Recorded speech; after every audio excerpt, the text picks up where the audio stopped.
Ahead of Prime Minister Narendra Modi's historic state visit to the US, members of the Indian-American diaspora have planned to welcome him with an India Unity Day. In just moments from now, the marches will begin in 20 major cities across the country.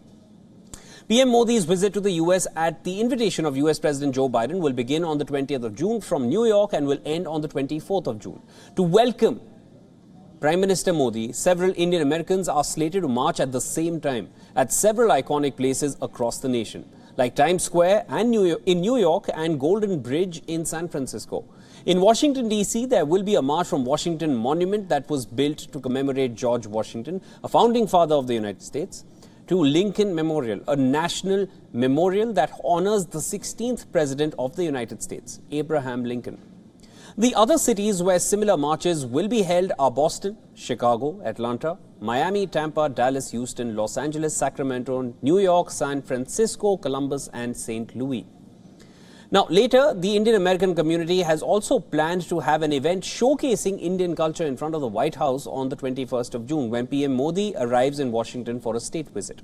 Thousands are expected to gather on the south lawns of the White House on the 22nd of June when President Biden and First Lady Jill Biden would welcome the Prime Minister amidst a 21-gun salute.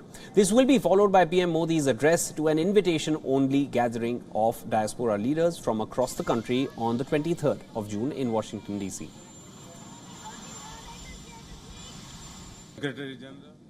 For more on this, our principal diplomatic correspondent, who is in the United States, Siddhant Sibal, has sent us this report directly from New York. Listen in. The city is gearing up for a unity rally ahead of Indian Prime Minister's visit, and several such unity rallies are being organized across the country today, including in the capital, Washington, D.C. We know that Indian Prime Minister travels to US next week, and he, of course, will be not only leading the Yoga Day celebrations here in New York, but also he will be essentially holding diplomatic conversation with US President Joe Biden, addressing the members of the Indian diaspora, and also when it comes to the US Congress as well. There will be several outcomes, including when it comes to defense on critical technologies. In terms of defense, we know that India is keen to buy Predator drones from America, but all in all, when it comes to celebration, it's the Indian American community that is very enthusiastic ahead of Indian Prime Minister's visit, and hoping that the visit will further cement the relationship between the two democracies. Siddhant Sibal for WION in New York.